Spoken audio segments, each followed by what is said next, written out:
Hey guys, it's SD, your host of the Life Picks Relationship podcast, where people with all sorts of backgrounds, challenges, and life experience show us how they make their relationship extraordinary.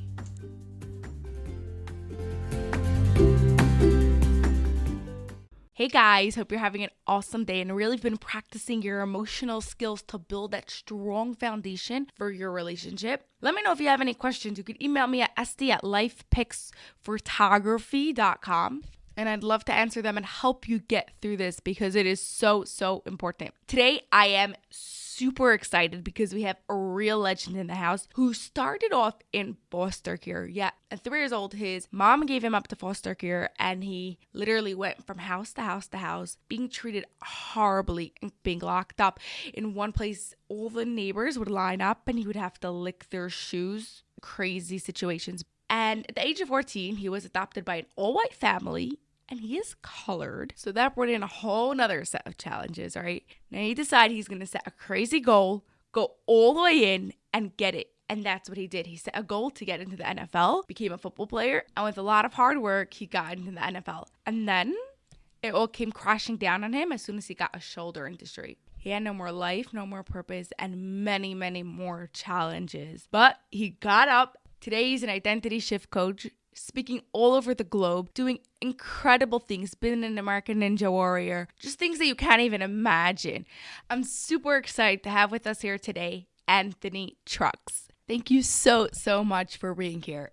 Appreciate it. Okay, so first of all, I have a question. How come whenever you speak and give examples, you use so many examples of relationship and marriage when your business has to do more about business? Well, actually, it's interesting. So the business doesn't have to do as much with business. It has to do with humans. But I find that the demographic of people I seem to work with a lot are business owners, and they happen to have marriages and relationships as well. So it's the demographic of people I work with. They're ambitious, dream-driven people. And I talk about business things within that, but that's what they want to create and kind of have their own control of life. What I find, however, is a lot of the problems people run into with the business not being successful, it's what they're capable of accomplishing on a daily basis. And there's this weird dynamic that people like to kind of avoid because it's a touchy subject, which is the aspect of personal, close relationships, how they tie in, or relationship with self. A lot of my work is identity. And so what I find is a simple thought. If you're like in a relationship and you're always fighting because maybe you work too much or just your fighting period, then you go to work, well, you're unsettled at work. So you're not focused, you're not productive, don't get much done. So you bring work home. So while you're at home doing work, your person who's with you is pissed that you're doing work and like, where are you at? And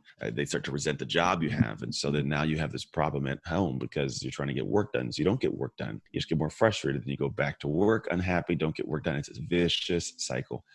And so for me, it's like whenever you are able to have a solid primary relationship, great friendships, those are good. They actually fuel you because then what happens is you're in a good space. Go to work, you're productive, you get things done. There's joy there. You get a lot accomplished, and then you have a lot to get done so you can celebrate. And you come back to the relationships happy because you got some stuff done. Whether you talk about business or not, you're happy, you're excited, and people like being around happy, excited, joy-filled people. So there is this dynamic of relationships that is always woven into the aspect of business that too many people fail to look at properly, I think. Yes, relationships is a much bigger part of our life than we realize.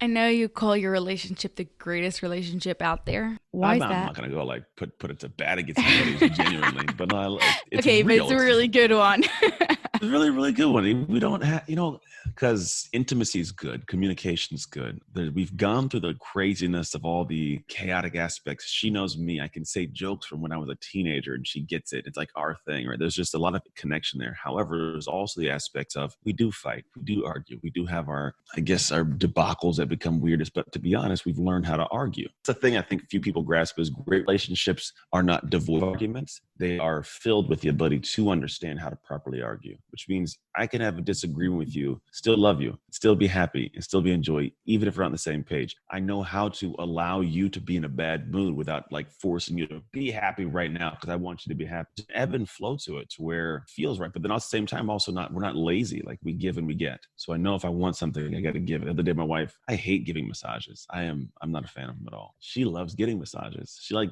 cons my kids into giving her massages all the time. It's hilarious.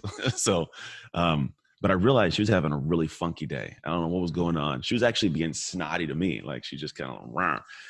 And so in the evening, even if I went back and recalled all the crap she had done throughout the day, you'd think I'd be fighting with her. But I decided to give her a foot rub because she just needed a foot rub, damn it. And it broke a little bit of the ice. We could have better conversations. It's just those little things you do that you're like, you know what? I know the heart of this person. And so I think the reason my relationship operates well is because I'm selfless within it. I understand her heart. She knows where my heart's at. We know how to argue. But then there's also that depth of friendship connection as well that's been created over years of just the ups and downs. And honestly, mostly because of the downs. Why is that? Well, because you don't get close to people until you get the dirt out. I mean, you can get like there's people I've met that, that I've met in a weekend that I've gotten sometimes closer than people I've known for 5, 6, 7 years. And it's nothing more than like we've gone through like the dark depths of weird conversations you don't typically share with people. And then you have your crazy experiences. But the best relationships I have, even friendship relationships, are the ones where I say some, we could say some crazy things to each other and hear them out, but then also like have hard arguments because we're on opposite ends, then navigate it and then figure it out. And then there's a different sense of comfort with that person because they know more of who you really are. And a lot of the walls we have with relationships are the fact that most people don't know who we really are, or we don't share that person fully. So you're always on guard, we'll call it. And so it's hard to connect when you're always on guard. If you got a wall up, it's hard to let people in the home of you if you have no door, So when people get a chance to kind of see who you are, it's like opening the door and letting people in. And then you can actually get to know them better. They get to know you better. It bonds people better, I feel. Yeah. Now, going back to that foot rub, do you think that has to do with the 5 love languages, and how is that played in your relationship? Yeah, I'm sure it does. There's Love Languages is one of the books that's a really good start. There's another one called His Needs, Her Needs. You ever heard of that? It's a good expansion off that book, and it's pretty much talks about the needs each person has, right? The love languages we both have. To be totally honest, I am not conscious of her love languages at most of the moments. I know it's quality time, I believe, because she always wants me to be around, even if I'm in the I could be down the street at Starbucks. She's like, "Can you just work at home?" Like, I'm just down the street. Yeah, but I just want you to be here. So her having that need, then also like for me, I need words of affirmation. I grew up in foster care, so not having that was a thing. And here's the thing: I think once you get to a certain level, this is my own perspective of realizing that you've expressed that to somebody. It's like they'll eventually do what you want to do. But like I'm almost at a level now where I understand, like I may need the words of affirmation, but I know that her way of showing love is like positive touch and quality time. So it's easier for her to show me love by just being around me. And if I understand that that's what she's doing, I can absorb the love still. I may, every once in a while, like, hey, damn it, tell me you like what I'm doing. Like I may every once in a while poke that out, but my conscious cognitive, aspect is like, you know what? I know that she may not be giving me the words, but I know she's around me a lot more often, which is her way of saying I love you. So like, okay, I'm cool with that. So it's like I almost get to realize where she is showing me the love that I feel like I'm missing, but doing it her own way. And then it's okay to an extent for me. Yeah, they say that healthy people could give and receive love in all 5 love languages. So you Interesting. I didn't know that. Just like you said, like that when she's standing next to you, then it's her way of showing love. So you accept it as that. Yeah. Okay. Now, what if someone is in not such a good relationship and they want to shift that to a better one? How can they leave do it? That? You just leave it. Yeah, there's no progressive process. Step one, like that. I'm sure somebody has a process that they've dialed in this world we live in of people with crazy, awesome things they do.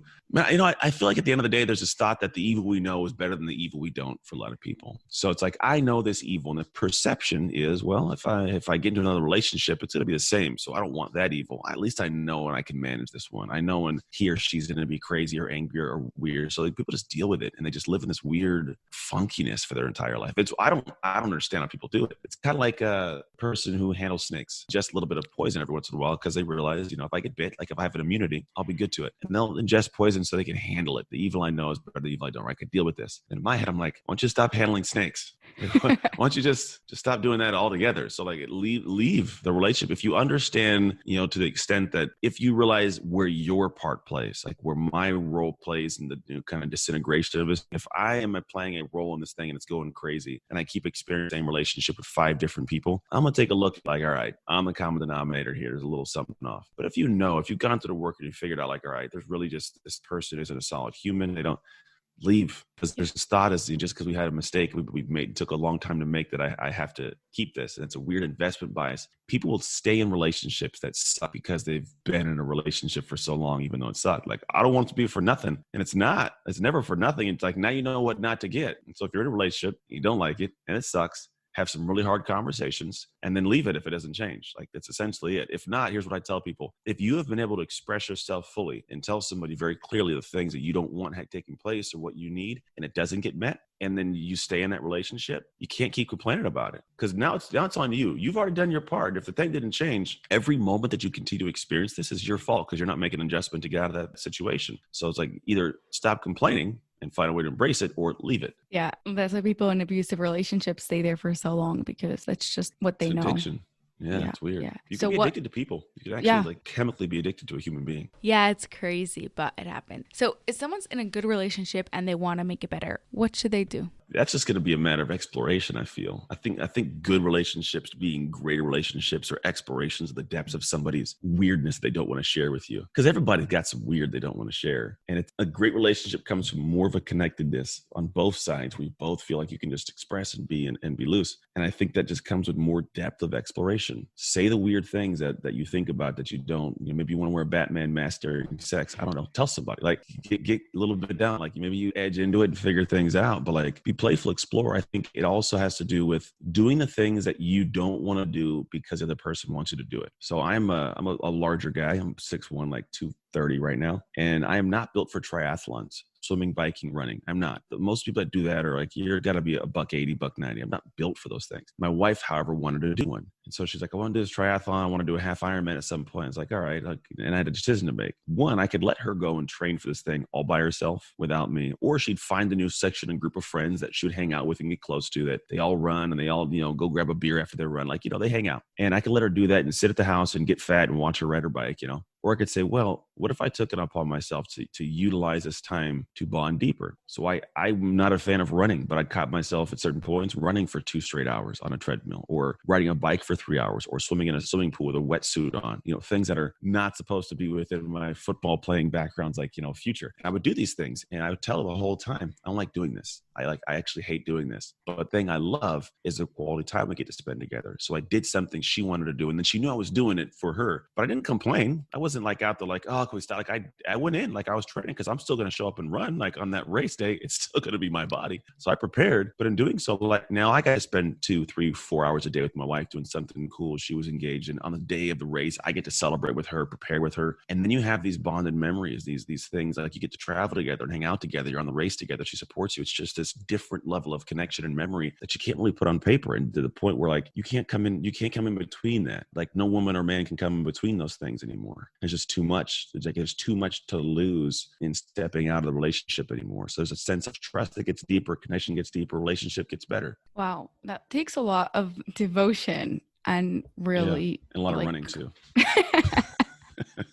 Do you feel afterwards that, like, expecting your wife to do that back to you? No, I don't at all. It's you got to give to get, though, because it's not if you have an expectation for it, you'll want the expectation to happen when you want it, and then now you're set yourself up for failure. You can never want something more than somebody wants to give you, and you can never want for somebody more than they want for themselves. Because then what happens is now you're in this area where you're having a specific reason to cause resentment or create resentment. And I think when resentment creeps in, now we got trouble. And so for me, it's like I do these things, but then I know that when I ask of something, or there's a desire, hey, come travel, come do this, like, she will naturally recall this thing, and she'll realize, yeah, he did do that for me. Like, she'll naturally do it. I don't have to usually poke it out of her, right? They'll just like, okay, because there's a desire to reciprocate most of the time. So for me, if I want something, I realize I got to give. And sometimes I'm investing years before I may ask. But that's how a relationship works, because I plan on being in this one for years till I die, right? So it's not this zero sum, all right, this week I do this, so next week she could do, like, there's no counting. There's no, score being kept. I do the things. And then I've found this through the natural flow of life, like, she'll reciprocate when I need it. I don't ask very much, which is good for her, because I'm a very simple human. But yeah, if I ever wanted her to do something or take care of something, like, she's on it. Yeah, I think that the fact that your goal is not to do it for her, but to bond with her, you achieved your goal just by doing the things with her. Yeah, you don't do it for the relationship. The marriage, the relationship is a different entity that people, they think it's the person. When I want to have happiness, they're like, I want the person to give me happiness. And it's not the case. You want the marriage to give you happiness. You're in it with somebody else, though. Sometimes what you need to do for the marriage to give you happiness are things that are going to be actions on your own, though. So if I want the relationship to have communication, okay, great. You can't just beg to the person that you got to be part of that. You must give that to relationships so that the marriage gives that back to you. Maybe you want to have peace in the relationship. Maybe you want to have, we want to have health in the relationship. I've got to give that. I got to give that of myself to it to receive that. It's a weird dynamic, but if you start to grasp the aspects of how we work as humans, like there's things that sometimes we want that we're waiting for someone else to give us, when the reality is we can get it ourselves. And if you're able to look at a relationship or marriage, if you give it to the marriage and give it to the relationship energy wise, you actually find that the other person gets it too. And then it's a cool thing. And then they want to reciprocate. So everything you did want that you were arguing about, you were yelling about at certain points in time when you were mad, that seed got planted. The problem is you were yelling it. And that person purposely doesn't want to give it to you because you yelled it at them. But it's still there. Like they still know. And so it could be a month later, you've been doing some real nice things. All of a sudden, like it's a joyous thing. They'll do that thing you wanted. It's like, oh, hell yeah, cool. And then because they did that thing, well, now you'll do the thing they wanted, and back and forth and back and forth. And so now it's just how the relationship works. Now there's certain things I know about her that I'll just randomly do. Even if we were in a fight yesterday, it's like, yeah, we're bickering yesterday. Doesn't matter. I'm still gonna do this thing because I know that I gotta do that to get whatever I may want later, or for that relationship argument to kind of quell. But it's not this keeping score. It's just, what does a relationship need right now? And give it to that relationship, regardless of the person. So it's not this pride issue, and things go better. Yeah, there's your partner and the relationship, and all three have to be taken care of. Yeah, they definitely do. So how do you deal with challenges? Everyone's different. Yeah, to be honest, the way I look at challenges, if you're in a relationship, it's never just you by yourself. So I look at it kind of like a metaphor of I'm sitting at a table, and most of the time people sit at a table and I'm on one side, you're on the other side, and we have this problem in the middle. And I'll kick it to you, and then you get pissed, and you throw it back at me, and we push it back and forth. And it's not until one person gets up and walks from the table and you both pull it in to solve it together that you handle the challenge. So there's times where, my wife had an affair years and years ago, right? And there's a time years after where before we mended this thing, we had to get to the same side of the table and pull the problem in. I had to walk to her side of the table and figure out, how do I help her navigate the aspects of infusing herself back into my life when so many people who are close to me hate her guts. Like, that's a problem I had to help her solve.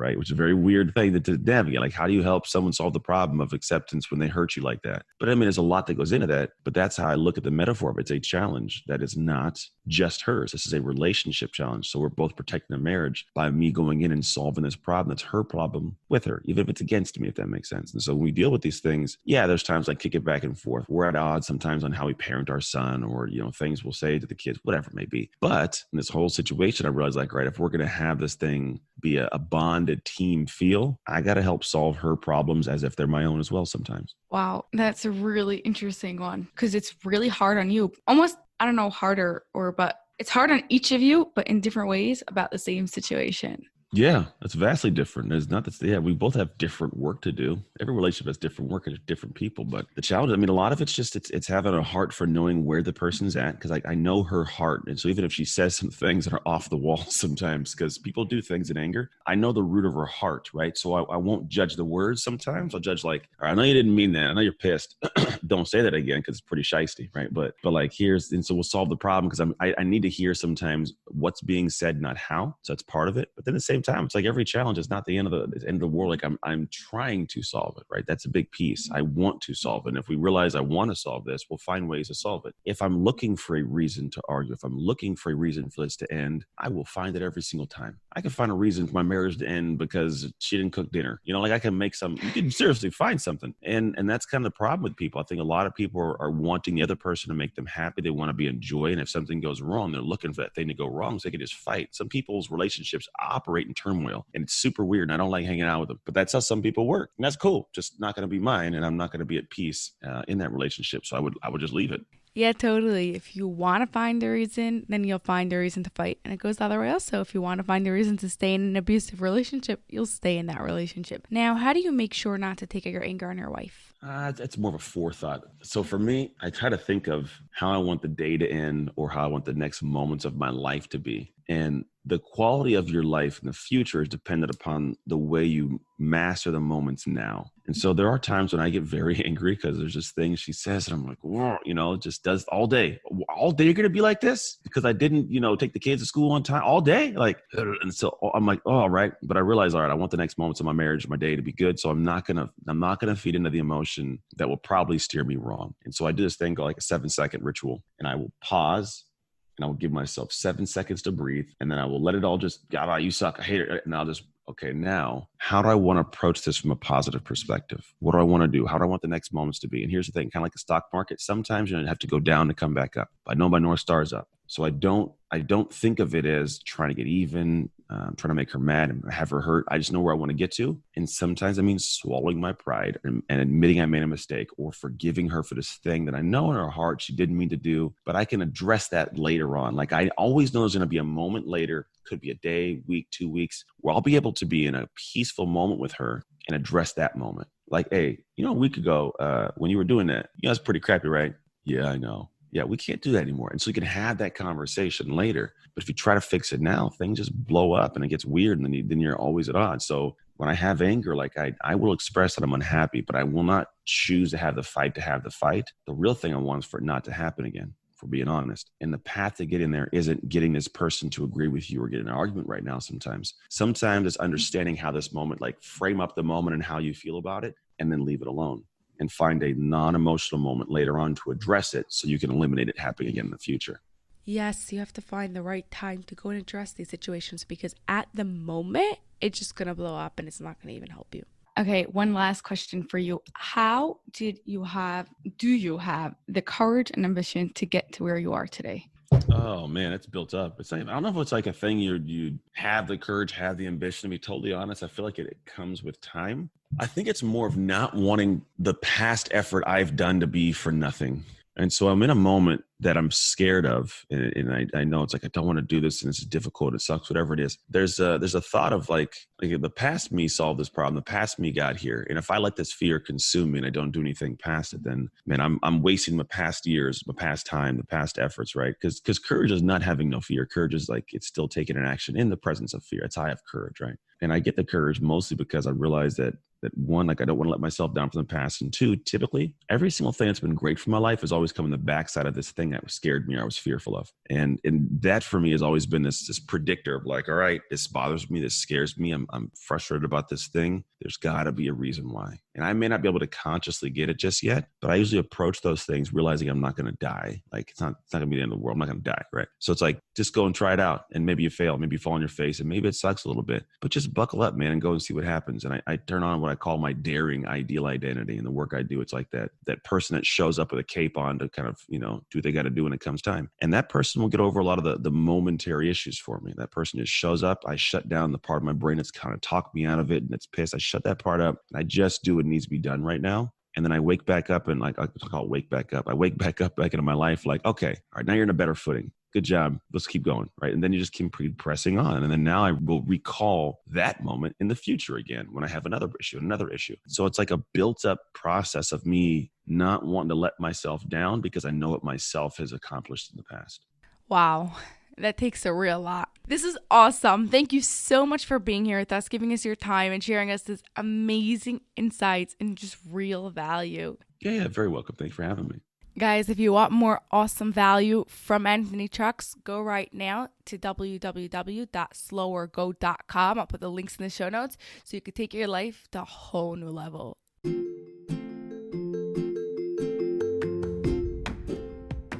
Did you enjoy that episode? Could you do me a personal favor and subscribe and leave a review? It would mean a lot to me. Thank you so much and have an awesome day.